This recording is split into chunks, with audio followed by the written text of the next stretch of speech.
Checky check, check, 1, 2, checky check, checky, checky check, check, 1, 2, checky. That was a little screwed up. You can scream and shout with all your might. Oh, you can scream, shout, whine, cry, snivel, piss, moan, and I almost sloshed hot tea on the keyboard as I was waving my arms around with the mug of hot tea in my hand. Oh, I shouldn't fucking do that. Either you are wrong or I am right. And don't forget the ever-present, the most likely, the third possibility, you are wrong and I am right. That's how the shit goes down. Greetings, my friends and my enemies. Greetings to you all. Just in case you didn't know it, I am the Great One himself. I am the founder of the Central Libertarian Society. And this right here, what you're listening to, is the Stating the Obvious podcast. It is the weapons platform from which I launched the cruise missile of my intellect that homes in on and destroys stupid motherfuckers all around the world. Stupid motherfucking as if there were a different kind of statist than stupid. I'm repeating myself, right? If you're a statist, you have to be stupid by definition. You may have noticed, if you care, that there was no podcast on Monday. There was also no podcast on Friday. I was busy as fuck Monday. I'm not gonna lie. Monday there could have been a Friday. I was busy as fuck. It just didn't happen. I thought about doing a repeat. I said fuck it, just let it go. Monday there could have been a podcast, and I'm not gonna lie. I was busy playing computer games, or a computer game. And the computer game so what happened was, in my computer at home, I had two NVIDIA cards, and one of them finally died. I knew this was coming. It was inevitable because the fan on it stopped turning like over a year ago. So I knew the day was coming when it was finally going to overheat and cook and die. So it finally did, and I pulled pulled a video card out of another computer, and this is a Radeon based video card, and I put it in, and I'm still trying to get the two of them to work in conjunction with each other in Linux, and it's pissing me the fuck off. But I finally got them going in Windows. And the problem with this is that the new video card is a much faster video card than the previous one. And the reason this is a problem is because having a faster video card allows me to play computer games that I previously couldn't play because my video card was too slow.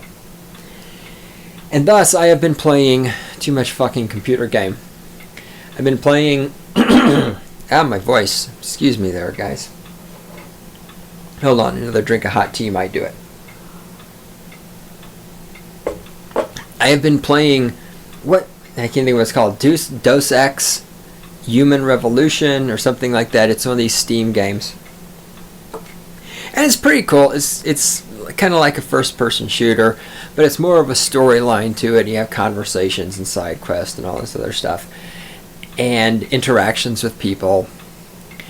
And the nice thing about it is you can go rogue in this game. If you play computer games, you'll know that. And you know, I'm not a computer game master. I don't play a lot of computer games. I'm not up on all the newest stuff. But I know back in the olden days when you had to walk uphill to play a computer game, most of them had safeguards built in where you couldn't shoot anyone except for the bad guys. With this game, you can shoot anybody, anytime. So it's kind of fun to just stop playing the game seriously and save where I'm at and just go on a shooting spree and just start shooting civilians and police officers. Because the game takes place in the future. Basically, your character is a cybernetically enhanced human, and you work for a corporation, as does everybody in this future apparently. And there are a bunch of wackos who don't want humans to have cybernetic implants, and so they're rioting and protesting. And so I'm getting into the plot. Oh, but then also the government. Like right now, I'm down underground in this giant FEMA camp, It's a secret FEMA camp that has been set up that nobody knows about. So the government is portrayed in less than a positive light. So anyhow, it's in Detroit, and Detroit in this game looks like shit, just like Detroit does in real life. And there are members of the Detroit Police Department all over the streets wearing their body armor with their rifles. And then of course there's civilians, and so you can take your character and climb up on a high vantage point and just start sniping people, and all the police run to get you, and you can shoot them in the head. Then you go down and get all their ammo. So it's a lot of fun. It kind of takes out some stress. Yeah, stress. I like taking that shit out. I like shooting civilians and police officers in a computer game. It's fun because, as I've talked about before with gaming, with role-playing games, and with computer games,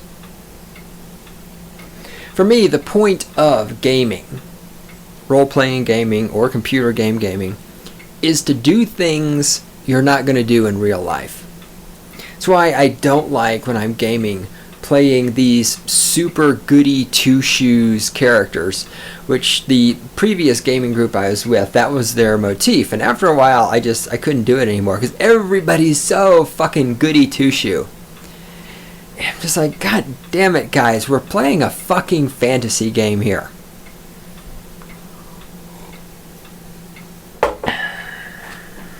Where are my notes? Oh, hi, Randy. Hi, everybody. Hi, I'm the great one himself, Cynical Libertarian Society, CYNLIBSOC.com on the interwebs. In the control room, right over there on the other side of the glass, is the lovely and adorable Randy. If you want to send us email, it's God, dog spelled backwards, God, G-O-D, at CYNLIBSOC.com on the interwebs. Give me Bitcoin. Check us out on YouTube. Subscribe on Twitter. All right. Did I cover all the bases on that? Oh, yeah. Today is the 4th of February, 2015. All right, let's talk about some general bullshit before I get to the meat of this episode. Here in the People's Republic of Fort Collins, they are working on another round of laws against smoking. They're going to expand the smoking laws. And recently there was an article on the web, on the internets, about one of the companies, I think it was Woodward Governor, but I can't remember for sure, I might be wrong, who is actually going to start testing people to see if they're smoking cigarettes. And if you smoke cigarettes at all, you're not going to be allowed. Hold on, I'm getting a text from a chick. All right, Randy, stop everything. It's a text from a girl. I have to read this real quick.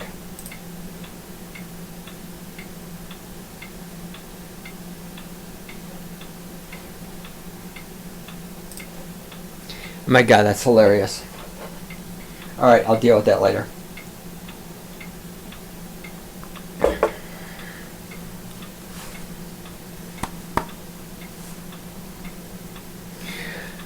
Wow, that is hilarious. All right, I'll deal with that later. God damn. Oh, they're so dumb. They're so dumb. It's like, I don't even know what to do when they're this dumb. Hang on. Okay, there's nothing else. All right, put that away. Dumb. Where was I? Yes. So this company is going to start not hiring people if they smoke cigarettes. Like, you smoke cigarettes, you can't get a job here. Which, I mean, has been done before. It's going to be done again. It's going to be done more. So anyhow, after all of this, I, for many moons, have been bitching, because that's what I do best, bitch, about leaf blowers. As I've said before, the reason leaf blowers are so goddamn popular is because there's nothing white people like more than looking out their window and seeing a brown person that doesn't speak English in their yard with a leaf blower. And I've bitched about how the leaf blowers, spew all this chemical into the air, global warming and all this other shit, and how they blow the dust, and so you've got leaves and dust and dirt, and if you're here in Fort Collins, you've got college kid vomit, and you've got dog poop, and you've got all this shit being kicked up into the air and blowing around. And like, nobody gives a fuck about that. Now, somebody smoking a cigarette, we're going to have a goddamn motherfucking 5-alarm goddamn red alert fucking call the National Guard.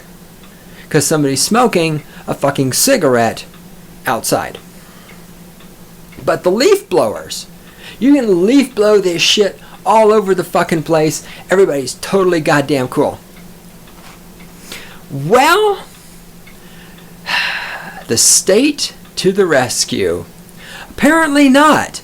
Apparently now in Fort Collins, now that we've managed to make smoking illegal almost every place, by we I mean the government, they are now working on laws against dust. Yes, that's right, my friends. Laws against dust. Now, they put on the internet like all this shit about what this will include. I haven't had time to read it because, like all government documentation, it's like fucking pages and pages and pages and pages of shit.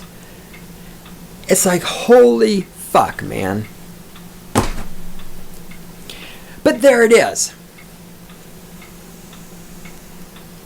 At some point, I might attempt to decipher this shit. But my dream could come true. Now that we've made cigarettes illegal everywhere, maybe now we're going to make leaf blowers illegal. It's not often I support the state. But this is one of the few moments where I'm like, you know what? I can fucking get behind this.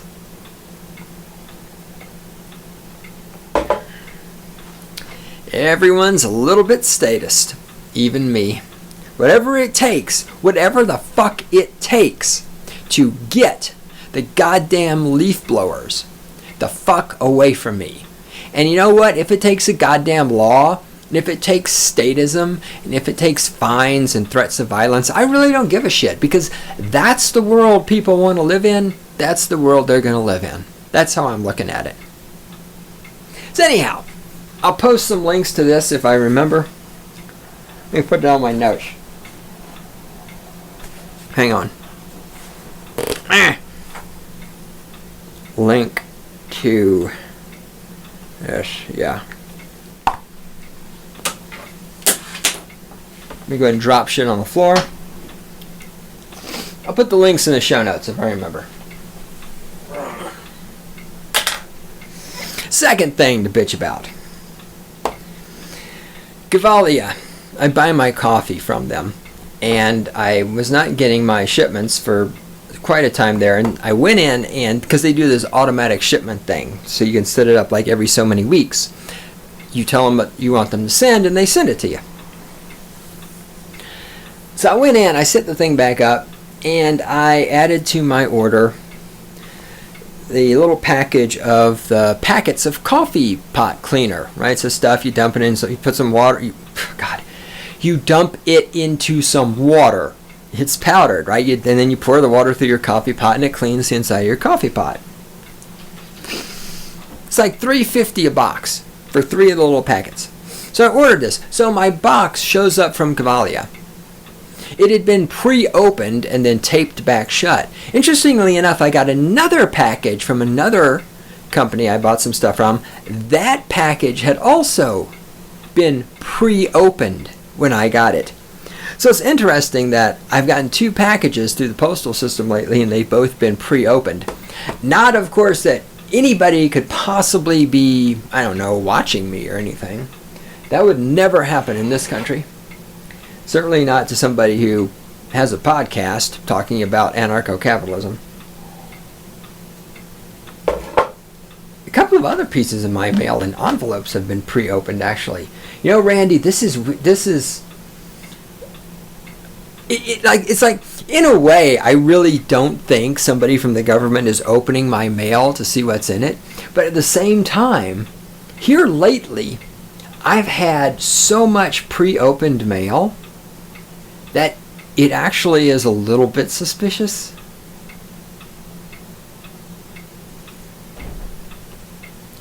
So I got my box. It was pre-opened and then had been taped back shut. So I opened it up, and my packets of coffee were inside there. The packet of coffee pot cleaner was not inside there. So the government agent stole that because probably their coffee pot hasn't been cleaned in ages. So they figured they were going to take that, clean their coffee pot. And that's not even the point of the story. Here's the point of the story. So I go to Gavalia's website to report this and see what can be done.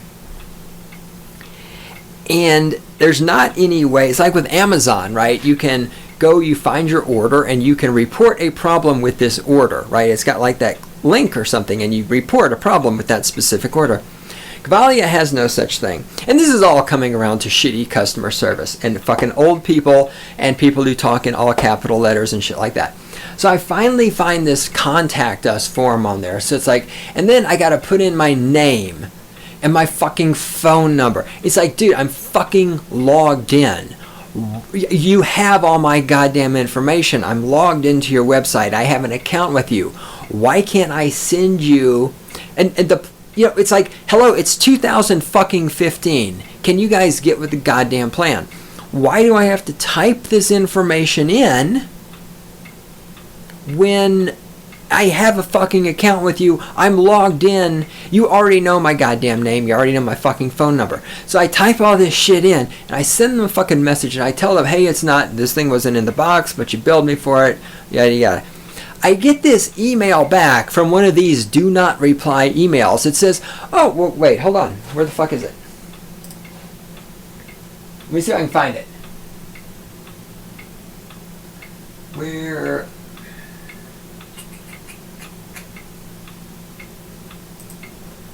Hey, I got it. Good thing I had my email open. Alright, here we go. Listen to this. I'm sorry to hear the clean calf was missing from your Gavalia order. I want to let you know we make every effort to ensure our products meet the high standards and quality you've come to expect from our company. Okay, is this has anything to do with high standards and quality? It's not fucking there, so you can tell it's a form letter. In order to better assist you, I need to obtain additional information regarding your purchase. Okay, you have all the information about my purchase on file already. I fucking purchased it from you. What possible information could they possibly fucking need? I purchased the shit from them through their website. Please contact our customer service line at 1-800-GAVALIA so we can obtain additional information and further assist you.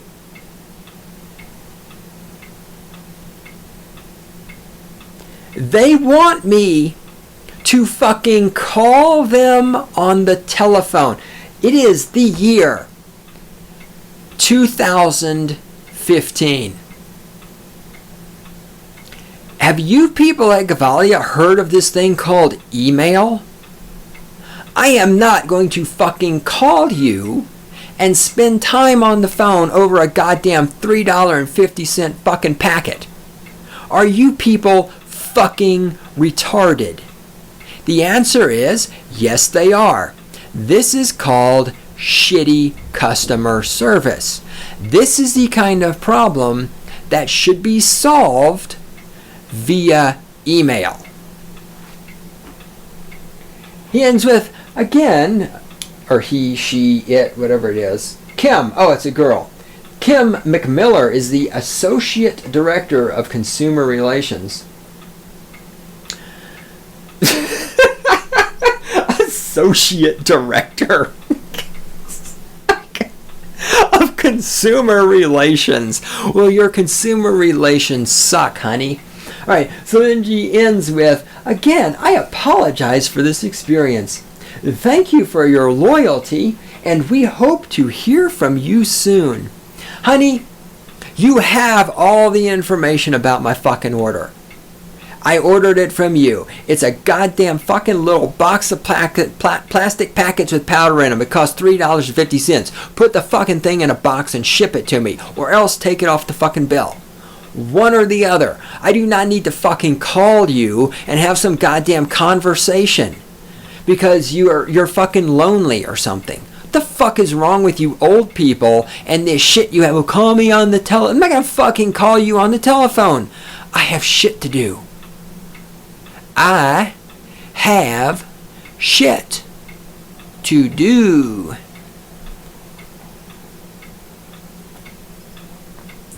So I'm debating, do I call them and make fun of them in person, or do I send them another email through their contact form and make fun of them via email? I haven't decided yet, one of those things. Or do I just blow it the fuck off? Because again, it's a $3.50 fucking packet. It's not that big of a deal.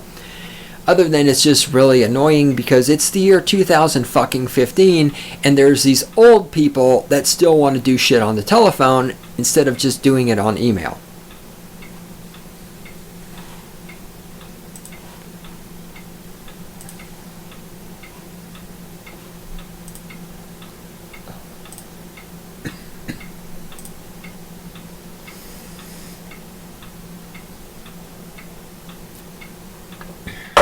That moment of silence was brought to you by the letter K.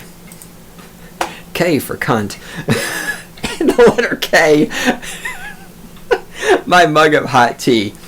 And girls. Speaking of girls, so there's a girl. There's another one. There's so many of them. God. Oh. So I've spoken before about girls. I've spoken before about how girls who have dogs are, shall we say, mentally broken. And by mentally broken, I mean mentally broken. Emotionally dysfunctional. And every time I meet a girl who owns a dog, or God help us, dogs, or even worse, rescue dogs, it's just one more piece of evidence. So I meet this girl, she's got a dog, of course, because they all have dogs around here, but she told me the reason she got a dog was so that she would never have to be alone. Now boys, this is another public service announcement for the guys out there. When a chick tells you something like, I got a dog so that I'll never have to be alone, this is telling you a multitude of things. One of them being that you should fucking run like hell. Find the nearest exit and just get out. The reason she needs a dog so that she's not alone is, of course, because she cannot form any kind of relationship with men. This chick also is has a completely fucked up relationship with her entire family, from everything she's told me. And yet, still spends every holiday with her family, still jumps whenever her family says jump. And we'll come to some more about that in a minute. But she has the dog so that she never has to be alone because she can't form any kind of meaningful relationships and interactions with human beings. But the other thing about this, which is a warning sign, is whenever somebody tells you they don't want to be alone, right? When someone says to you, I got a dog so I never have to be alone, what they're saying is they don't want to be alone with themselves. And here's something to always keep in mind. If you have a person over here who does not want to be alone with himself or herself, the reason for this is because this person is a shitty person. And they know it. Because think about it. If you don't want to be alone with yourself, why in the hell would anybody else want to be alone with you?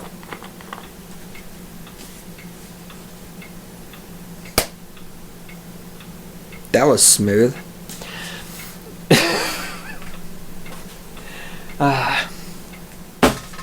If only you could see what goes on in the studio.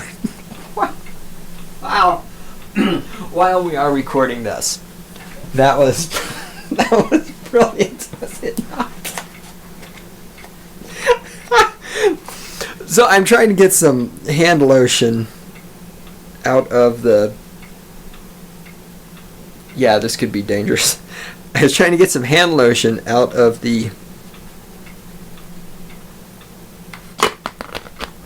squirt bottle, whatever the fuck you call this thing. You know, it's hand lotion. It comes in the bottles and you push the little top and the fucking lotion comes out. I was trying to get some lotion out of the bottle. It wasn't coming out. And I just... Oh, there it goes. That was disgusting. And it went all over the microphone stand. Okay. Yes. We take ourselves very seriously here, don't we, Randy? You know why? It's because we don't mind being alone with ourselves. Randy and I are emotionally healthy human beings. We can be alone. I can be alone by myself in a room and I'm just fine. I can meditate. I can think. I can ponder. I can do all sorts of stuff because I'm not emotionally unstable. And so when some... Yes, let me go ahead and just squirt hand lotion all over my fucking shirt. That was brilliant.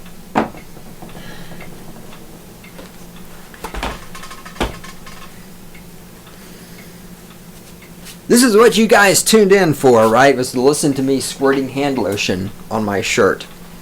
God damn it. This is fucking quality podcasting right here. If you can't be alone with yourself, nobody else is going to want to be alone with you. And when somebody tells you some shit like that, that is a major indicator. Major indicator. That you're dealing with somebody who's seriously fucked up. Now, speaking of fucked up, her whole family thing, and I'm going to walk away from the microphone for a minute, so everybody just hold on.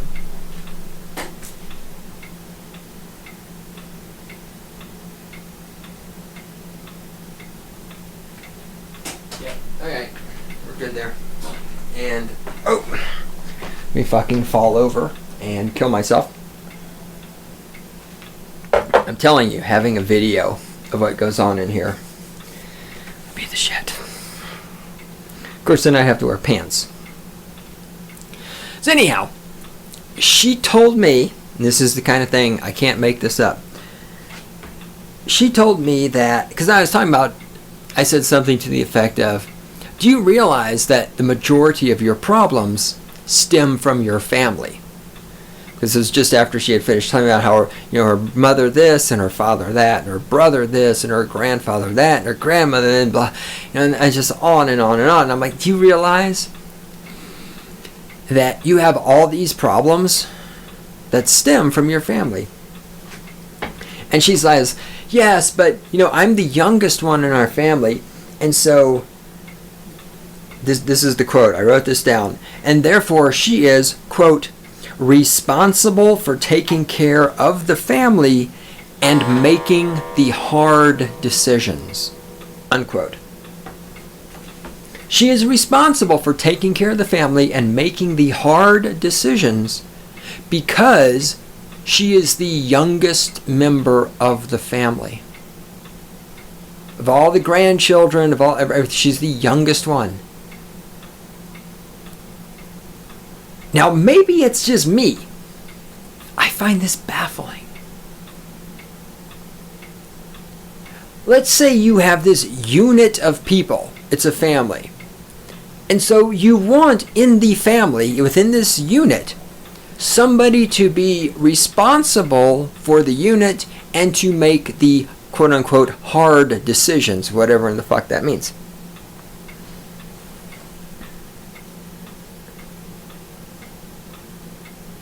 How fucking stupid do you have to be to choose as that person the youngest, the least experienced, person in the group. You see, this is why native tribes survive under conditions that white people from North America couldn't survive under. Because if you go to the Amazon or the fucking plains of Africa or the steppes of Mongolia or some shit, and you find the family and tribal units there, I guarantee you the person who is in charge, the person who is responsible, the person who's making the hard decisions is not the fucking youngest person in the village. It's the old people. Because under those conditions, if you live to be 60 years old, it's because you're really fucking smart. Because in those conditions, a lot of people die when they're young. And so it's the old people who make the goddamn decisions because they have the wisdom. Here in the United States, we have everything completely fucking backwards from the way evolution intends it to be. Again, the state, how many times have I talked about this? The state has circumvented evolution. Here in the United States, our old people are so fucking stupid. They have to be protected from everything because they're completely goddamn helpless. None of them can provide for themselves. And so the young people are running things. I mean, here is a family unit which has delegated the responsibility and the hard decisions to the youngest member of their family. Not to mention a member of their family who is mentally unstable, has a very low self-confidence, and is terrified of being alone.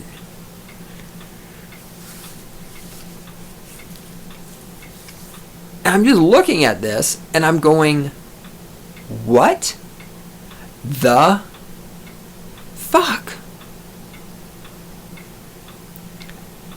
It's just so dumb. I feel like I don't even know how to deconstruct this to illustrate how stupid it is. We also have here this whole element where, well, my family treats me like shit, but they're my family. And this whole idea that just because somebody's genetically related to you, the fact that you should keep them in your life when they treat you like shit is another thing I just find absolutely ridiculous. But again, she's very clearly mentally unstable, and it's just like, fuck, man. But I just thought I had to share that with you. I had to share that with you because I found it to be absolutely fucking hilarious.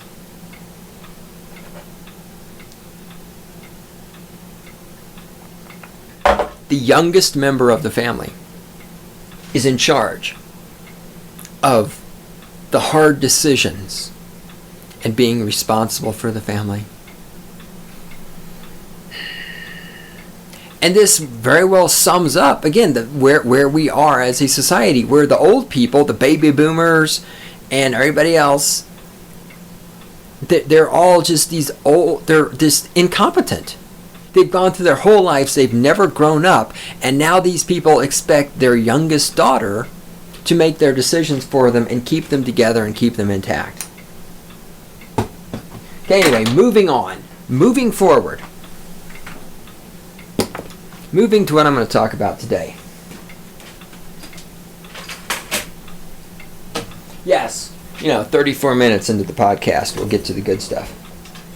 I had to get all that out. Okay, this is from Tuesday, November 11th, 2014. This is the Rocky Mountain Collegian. For those of you new to the podcast, here in the People's Republic of Fort Collins, we have the university, Colorado State University. The Collegian is the college newspaper. I read a lot of stuff from the Collegian because, first of all, it's free, and second of all, it illustrates how stupid these kids are. This is absolutely fucking hilarious to me. Here we go. The truth behind the impeachment. So there's this thing called the ASCSU, the Associated Students of Colorado State University. So it's like a governing body, but it's not a governing body. Basically, it's a bunch of college kids, and they have a pretend government. And they get a bunch of money because CSU actually takes money away from all the students in the form of fees and then gives that money to the ASCSU to spend. So the ASCSU is like this fake government at CSU that allows little college kids to pretend, oh, look at me, I'm a senator, because they call themselves senators. And every year they have a president, and he gets to call himself the president. I'm the president of the ASCSU. Look at me, I'm pretending to be in government. Woo! And so anyway, this is hilarious. This person, Kwon Yearby, so I think you pronounce his name, Kwon is his first name, Kwon Yearby, Yearby. So if I'm mispronouncing it, deal with it, because I mispronounce shit all the time. So what I do here, because it's a good thing I don't fucking talk on this podcast, right? I have a podcast, there's no talking. I don't need to know how to pronounce the words, fuck it. Here we go. I'm going to read, I'm going to analyze, I'm going to laugh. This is fucking hilarious. And this is going to illustrate to you, again, let's come back to, I've got this girl and she has to have a dog because she can't be alone, because she's so mentally fragile and she doesn't like being with herself. Everything you see about these people under the age of 30, all you see here is the fragileness of their egos. How incredibly fucking fragile they are, and how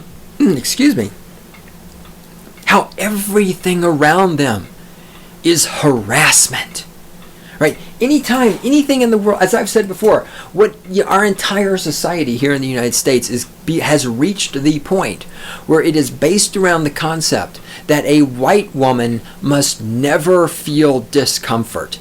Right? If any white woman feels slightly uncomfortable for anything, well, it's discrimination, it's racism, it's sexism, it's harassment, and all this other shit. Alright, let me get the fuck into this before we run out of time. Not that we ever run out of time on this podcast. That would never happen. Because I'm always on track, on target, and on time, just like Mulligan. That's a Kelly's Heroes reference. If you haven't seen the movie Kelly's Heroes, you need to watch it. It's fucking badass. One of the best war movies ever made. Alright, shall we do this? Randy, should we do this? Should I do this? I should do this? I thought you would say that. Randy's telling me to get the fuck on with it and stop fucking around. Alright. Former ASCSU Senator Kwon Yearby was impeached for cases of harassment and intimidation, according to witness testimony obtained by the Collegian. So he was impeached for harassment and intimidation. Need you to keep this in mind. Harassment and intimidation. By the way, let me mention that Kwon Yearby is a black man. Now see, this is beautiful for another moment. This is really important to understand that for those there's probably no black people who listen to this podcast, but if you do, you need to understand you're not as privileged as you think you are. Because a lot of black people think that, they can play the race card and that they just get out of jail free. I have news for you. You are not the top minority anymore. There are people who can play cards that trump your race card. And that's a big part of what we're going to see in this article. This guy's a black guy. There are very few black. A friend of mine got a calendar from CSU, and we're looking through the set calendar. It's got these pictures of these students, and in one picture it was 4 black people, and I was like, "Holy shit! How did they find 4 black people on CSU campus?" For those of you not from don't know anything about Fort Collins, this is like the most white bread place you ever saw in your life. I think, and I haven't confirmed this. Somebody told me that.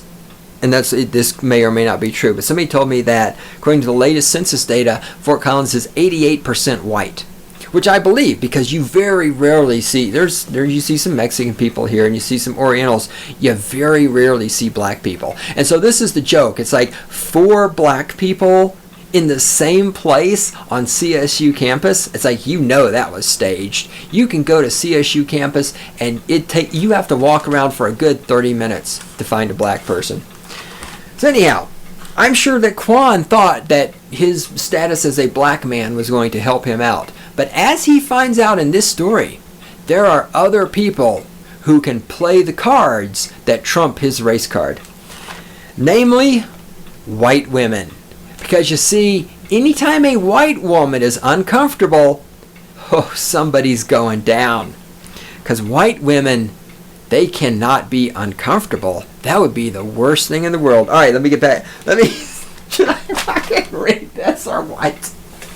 Randy, where are we at on time? Fucking Christ, I got 12 minutes left. All right, I should get my shit together.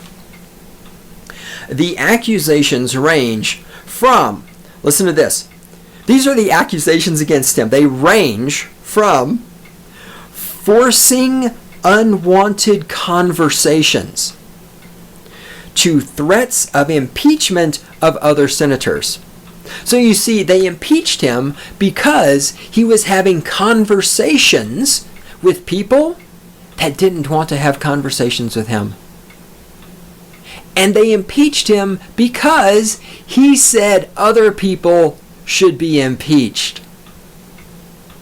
I will pause for laughter. And here's the thing, if you're not laughing at this, you're probably a statist. Because every anarcho-capitalist who hears that. Yes, he was accused of forcing unwanted conversations.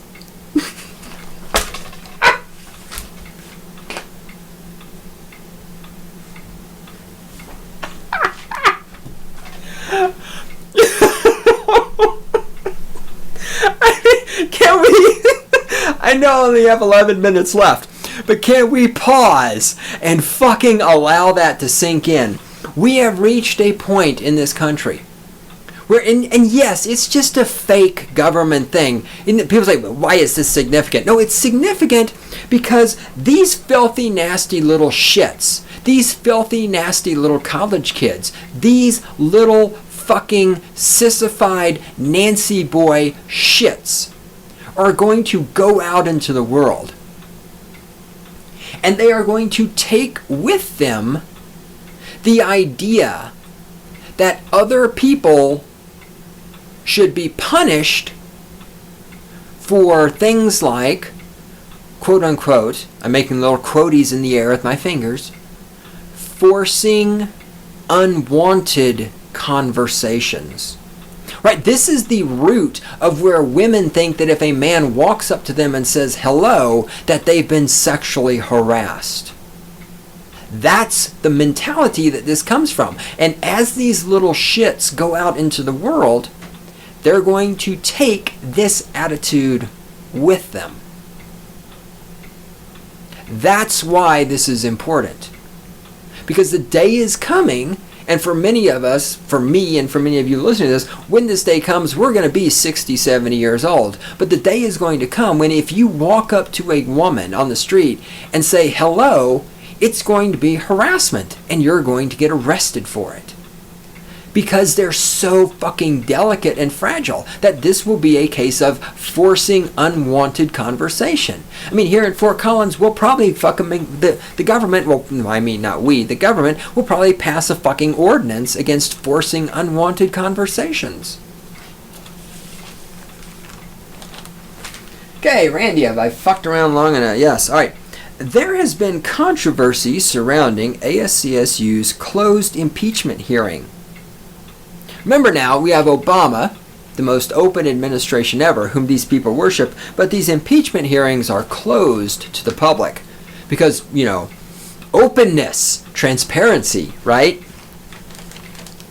Closing the meeting to the public would have been illegal for a government body under Colorado open meetings laws, and Yerby has questioned whether the meeting also violated his Sixth Amendment right to due process. Now, of course, he's being impeached.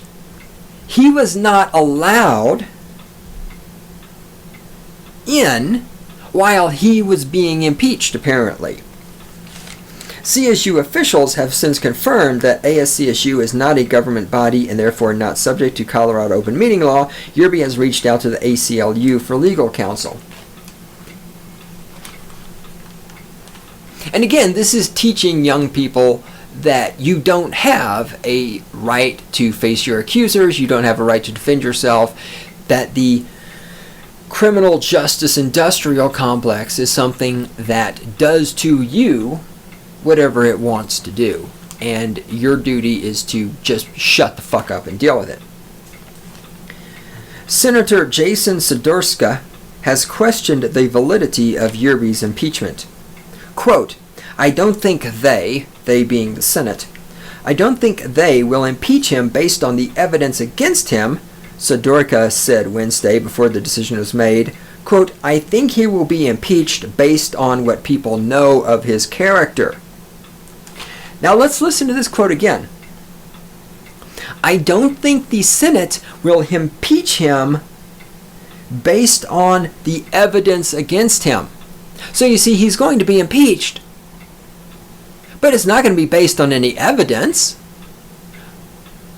It's going to be based on what people know of his character.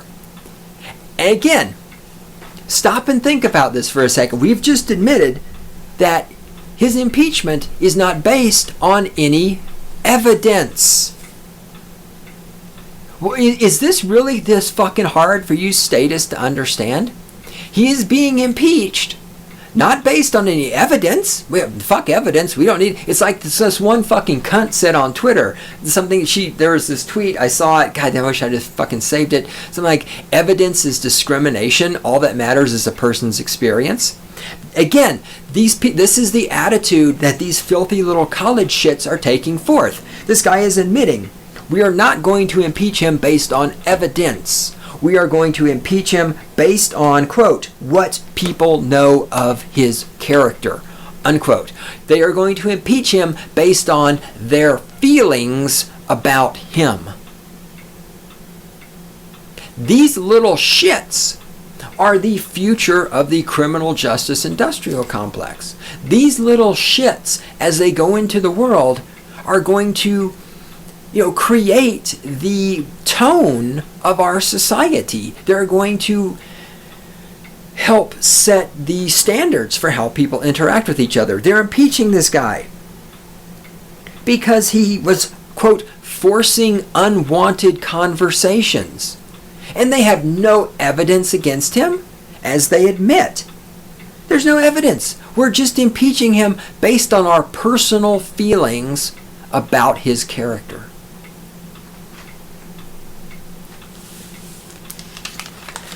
So, what are these unwanted conversations and threats? Well, let's hear some details about that. Randy, we're going over. Just deal with it, because I'm not going to do a two-parter out of this. But we're going to go long, okay? I know, you hate me. It's okay. I'm used to being hated. Take a motherfucking number. Take a fucking number. In one instance, Yerby sent an email to Speaker Pro Temp Brandon Earl asking for a bill he authored to be included in the Senate agenda for that week. Speaker Earl responded by saying that Yerby missed the deadline for that week, which he said was noon Monday.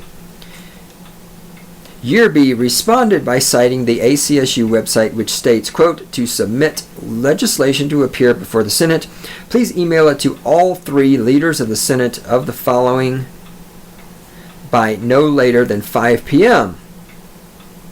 the Monday of the week in which you would like the legislation to come up. Okay, so Yerby sends the email before 5 p.m. The guy who is we're assuming, I don't actually know he sent it before 5 p.m. The Speaker Earl responds, you didn't meet the deadline. So Yerby writes back and says, yeah, I did meet the deadline. Here's the fucking deadline. It's on our goddamn website. I mean, so far, this seems pretty cut and dried. Is there a fucking ACSU website? Yes, there is. Does it say anything about the requirements to submit a bill for discussion? Yeah, it does. Does it say Monday 5 p.m.? It either does or it doesn't. If it says Monday 5 p.m. and Yerby sent the email before Monday 5 p.m., he made the deadline. If he didn't make the deadline. There's no fucking discussion here. This is fucking black and white. This is binary. Okay, this is male-female, which I know is offending all the transgendered and non-binaries and hetero-flexible motherfuckers out there in the GLBTKKK. All right, but no, he either sent the fucking email before 5 p.m. or he didn't. There's nothing to discuss here. There's no fucking discussion. Remember, he's being impeached. Yes, it's a bullshit organization. Yes, it's a bunch of stupid little fucking filthy college kids playing student government. But the point is, these little fuckers are going to coin a phrase, be the future of America, which is sad because they don't know that America is the fucking continent. The country they live in is called the United States, okay? They're fucking pathetic. They're fucking stupid, but they're the future of America. And this is the mindset they have. This is why this is important. It's just like the mindset of the salesman I talked about who fucking wrote emails to me in all capital letters. It's just like the mindset of the people at Gavalia. It's 2015. You want me to call you on the telephone and have a fucking discussion with you about a goddamn fucking packet of goddamn coffee pot cleaner that costs $3.50, okay? It's the fucking mindset. The stupidity, the ignorance, the fucking mindset. Let me keep reading.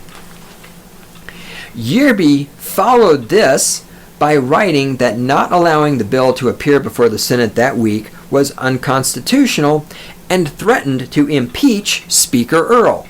Something like that, right? They're impeaching Yearby for saying he was going to impeach other people, but we're not going to impeach Earl for not knowing the fucking rules and not applying them and being a douchebag. Quote, this is a quote from Earl, from Speaker Earl.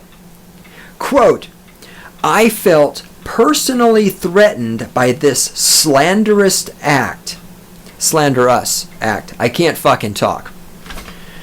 I felt personally threatened by this slanderous act, but after talking with my direct supervisor, decided not to act on it, unquote, Earl wrote in the testimony.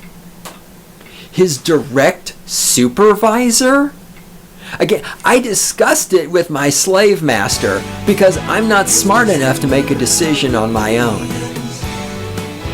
He felt threatened by this person saying, hey dumbass, you don't know the fucking rules of the organization which we are both a member of, which are on our fucking website for you to read at any goddamn time, and so if you don't learn the fucking rules and apply them, I'm going to see if I can have you impeached for being an idiot. So far as I'm concerned, right now at this point, Yearby 1, ASCSU 0. Alright, we're going to play the fucking outro music, because that's how we do shit here, and then I'm going to keep talking, because this is a great chance for me to refill my water bottle.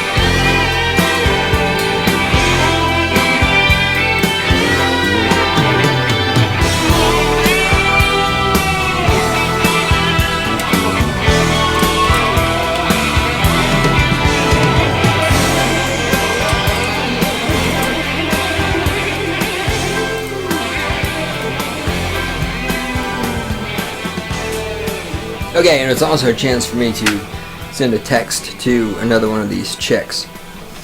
Okay, so he felt alright, he felt personally threatened by this, but he talked to his supervisor. Oh my god. Read your own fucking website. Figure out when the deadline is. Okay. This is not the only testimony of Yearby threatening to impeach a fellow ASCSU member. So why is it so terrible to threaten to impeach ASCSU members if they are in fact impeaching Yearby? If impeaching ASCSU people is so terrible, and see, he's only threatened to impeach other people, so he's being impeached for threatening to impeach other people. So if you actually impeach somebody, like what they're doing, well, shouldn't they be impeached? Does this... And yes, I know those of you who are statists, well, in the bylaws, it probably has some information about... No, for everybody who's an ANCAP, we see how fucking ridiculous this is. We're going to impeach somebody. It's like saying if you threaten to kill somebody, you're going to be killed. But if you kill people, it's totally fine.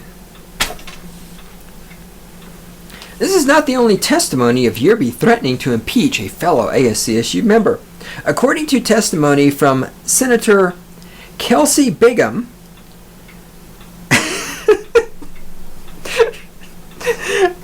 sorry. I wonder if she's got a big ham. Kelsey Bigham, Yerby threatened to impeach her as many as 4 times. Now, you know, the guy may be throwing around the word impeachment a little more than he should, if all of this is true. But then again, you know, it's kind of a fun word to say, impeach. All right, anyway. Yerby threatened to impeach her as many as 4 times. Well, was it 4 times or not? We mean as many as. Either it was 4, it was less than 4, it was more than 4. Big Ham, with her big ham, also accused Yerby of repeatedly pestering her to be his running mate for president of ASCSU, despite repeatedly saying no. You see, he was pestering her. You see, in case you haven't figured this out yet, Kelsey Big Ham is a white woman. And have I mentioned that our entire society revolves around making sure white women never experience discomfort? You see, he was pestering her to be his running mate in the presidential race for ASCSU. She claims that he was discriminating against her based on her gender. You see, pestering her to be his running mate for political office is, to a white woman, sexual discrimination.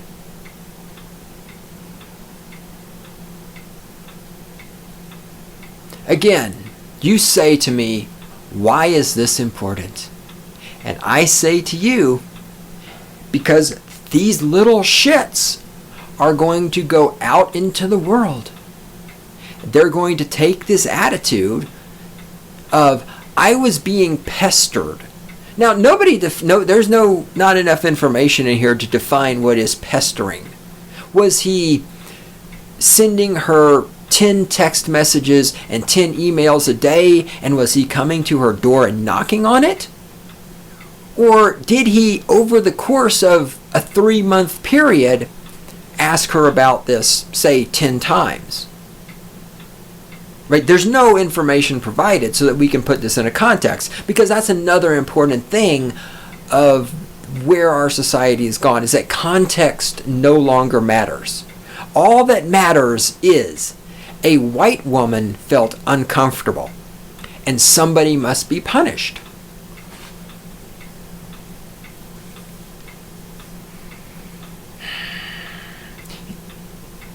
I just want to read this again in full context. Big Ham, with her big ham, also accused Yerby of repeatedly pestering her to be his running mate for the president of ACSU, despite repeatedly saying no. She claims that he was discriminating against her based on her gender. Quote, he referring to Yerby, he has a very powerful and persistent personality, unquote, Big Ham wrote in her testimony. Quote, when speaking to me in particular, these actions make me feel very uncomfortable, unquote. You see, he has a powerful and persistent personality. In other words, he is masculine. He has a powerful and persistent personality. Yes, that's what men have. This is part of this desire that women have for all men to become feminized. And then, of course, here it is. When speaking to me in particular, again, it's her in particular, she doesn't give a shit about anybody else, but when speaking to her in particular, These actions made me feel very uncomfortable.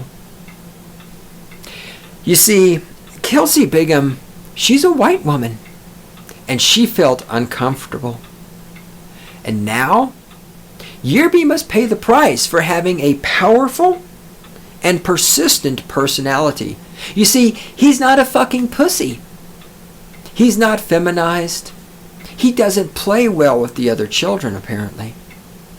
He's maybe trying to get things done. Maybe he has some goals in life. Maybe he wants to do something. Maybe he's a powerful person who has a persistent personality and wants to accomplish shit. And he thought he was going to do that. Well, I think Yerby is learning his motherfucking lesson.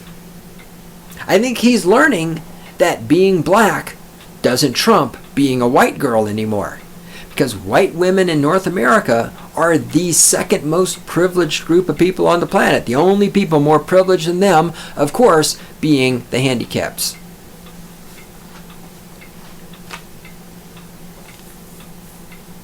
She felt very uncomfortable. So we're going to impeach him. Well, ACSU is going to impeach him. I don't have a mouse in my pocket. That's just a bad speaking habit, which I have to get out of. ACSU is going to impeach him because a white woman felt uncomfortable because he has a personality. Yerby 2, ACSU 0. Along with this instance, Bigham submitted a text message she received from Yerby after the letters of impeachment were brought before the Senate. Quote, this is the text message Yerby sent to Bigham. Quote, although I cannot wrap my head around why you would do this to me, I am holding on hope that it was truly justified in your mind or that it was a simple misunderstanding. Unquote. I can tell you, Mr. Yerby, exactly why she's doing this to you. Because she is a white woman who experienced discomfort. And when a white woman experiences discomfort in the year 2015 in North America, somebody's going to fucking pay the price. Because white women cannot be allowed to experience discomfort. Oh, and the text message continues. In either case, I wish you would have talked to me first. Unquote. Because, of course, we all know women are such wonderful communicators. That they just communicate so well. And those men, why men just cannot talk about their feelings. Men just can't communicate like we women can. Women are so great at communicating. They have so great communication skills.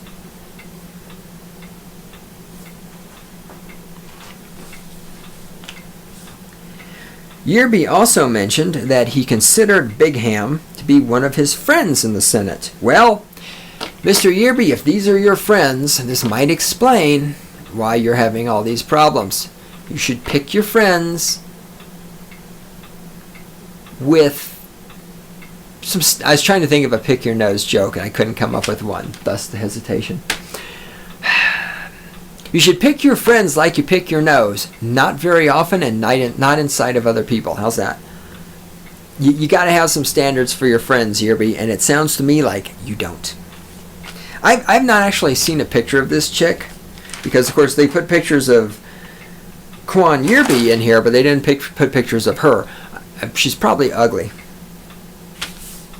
Or she's hot and he wanted to boink her. I don't know. Anyway, the point is I'd like to see what she looks like, to see if she's really hot and super fucked up in the head, or if she's really ugly and super fucked up in the head. Yerby also mentioned that he considered Bigham to be one of his friends in the Senate and hoped that they could continue to be friends despite the impeachment. Okay, Yerby, that's called being a beta male. When some fucking cunt impeaches you in your little fake student government, you don't... That's like, well, she accused me of rape, but I want to still be friends with her. Now okay, this, you've lost on this one. This is complete fucking beta male behavior. She has just shit in your face, and you still want to be friends with her?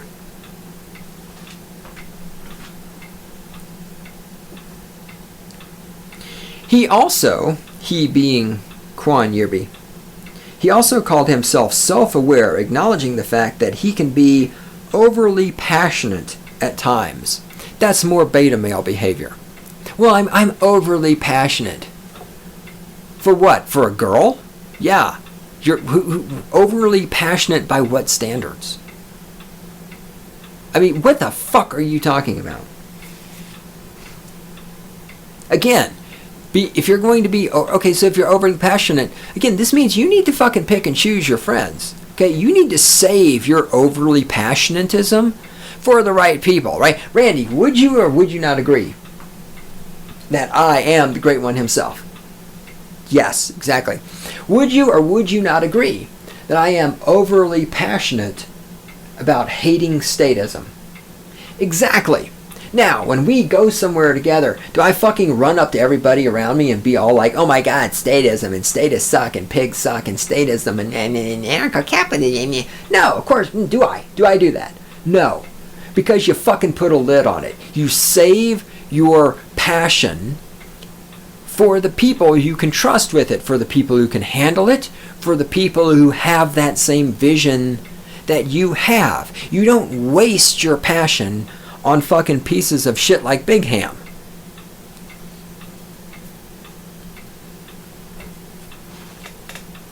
Senator Samuel Laffey submitted an incident report from March 11th. According to the report, Yerby accused Laffey of telling other senators not to trust him. Laffey denied doing this. Later that evening, Yerby asked Laffey if he feared him, to which Laffey replied that he did not.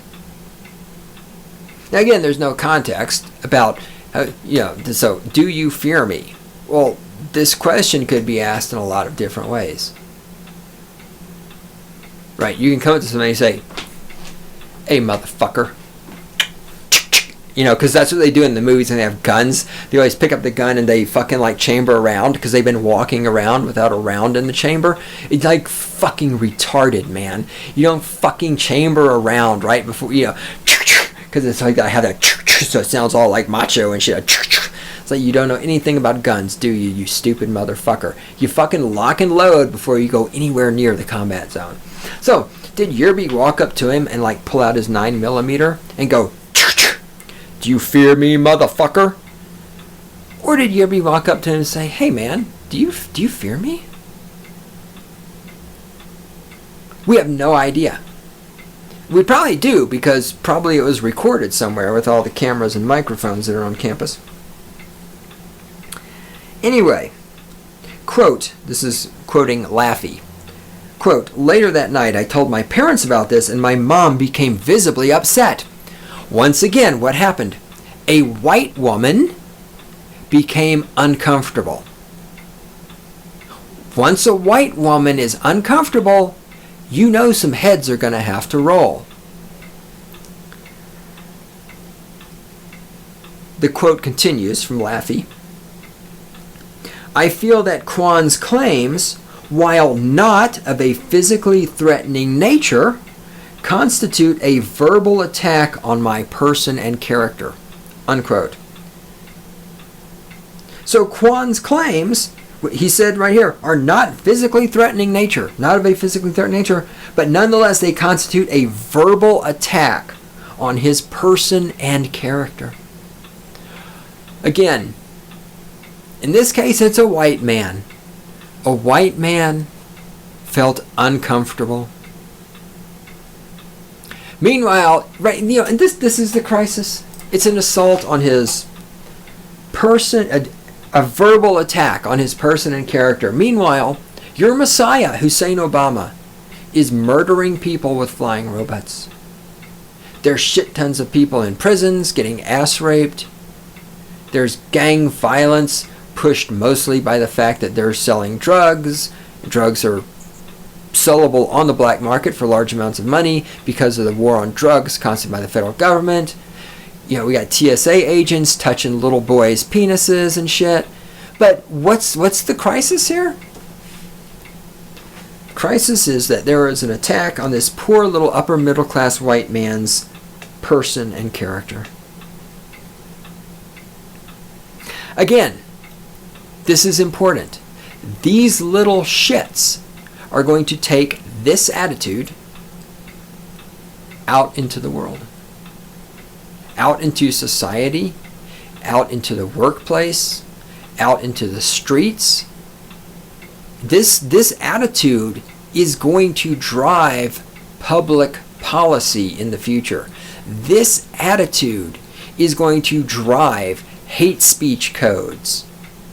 This is going to drive ordinances and laws and regulations. This attitude is going to drive people being fined money, people being put in prison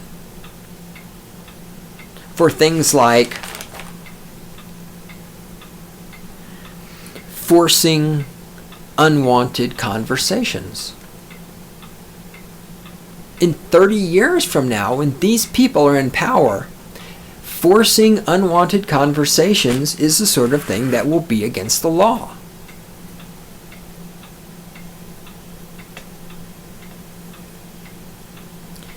Yerby defended himself by saying that he was not trying to intimidate Laffey, but he was under the impression that he was being lied to out of fear.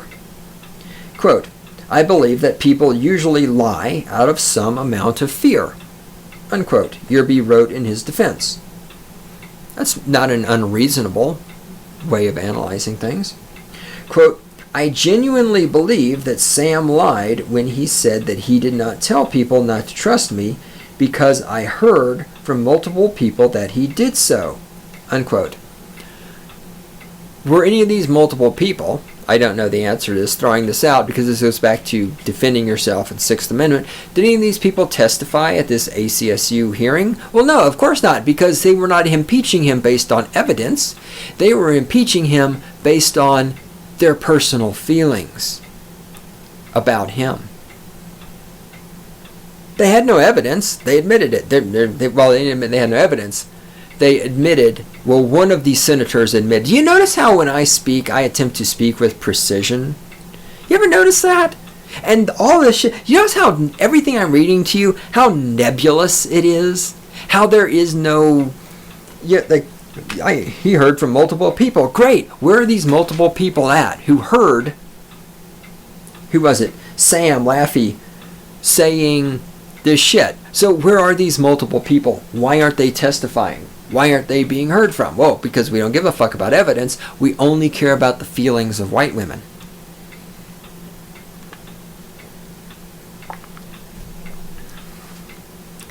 And a white woman felt uncomfortable.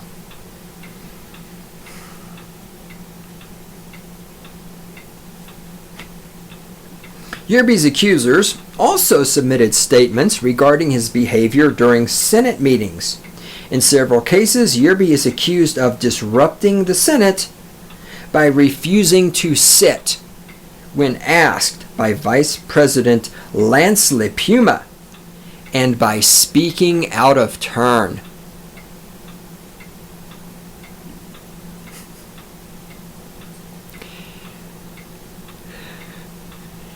He did not sit when he was told to by an authority figure. And he spoke out of turn.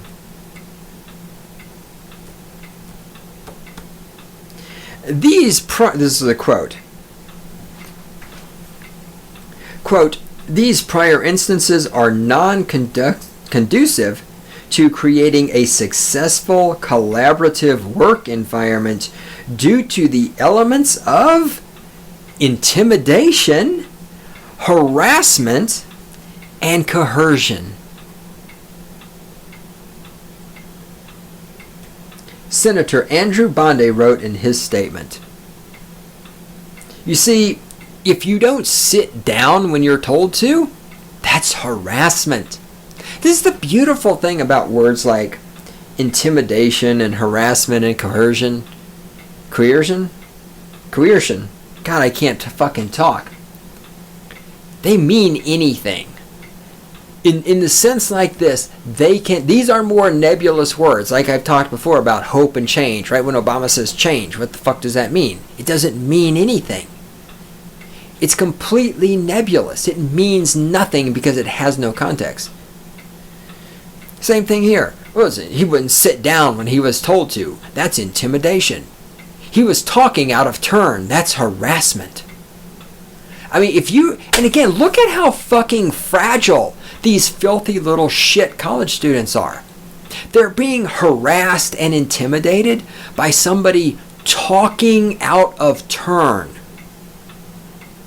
I mean, this is how fragile they are. That somebody talking out of turn is harassment.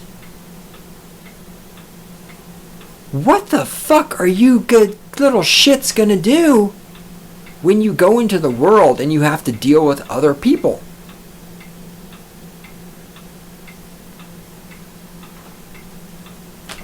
Yerby claims in his defense that other senators are allowed to speak and make motions while standing, and he has the right to question rulings made by Lee Puma. I mean, we're arguing. This is an argument. This is how this is degenerate. Well, generally speaking, I have sympathy towards Yerby. At the same, like I said, he went beta male, and the fact that he's participating in this system to begin with, I don't have a lot of sympathy for him. But I mean, he's sitting here making this. This is your argument. Well, other senators are allowed to speak and make motions while they're standing up. I mean, again, listen to the fucking childishness of this. Well, the other senator was talking while he was standing up. Why can't I? And the other people, well, you can't talk while you're standing. I'm intimidated.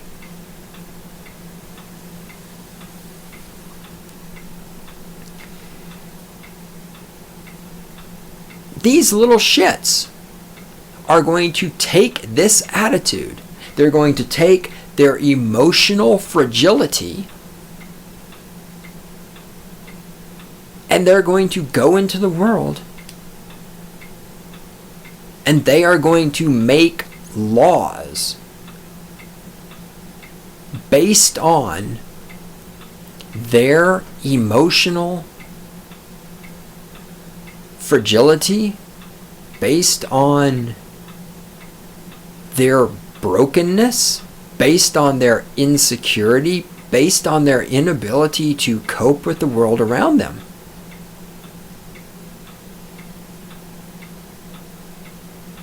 And it's going to be a world that really fucking sucks.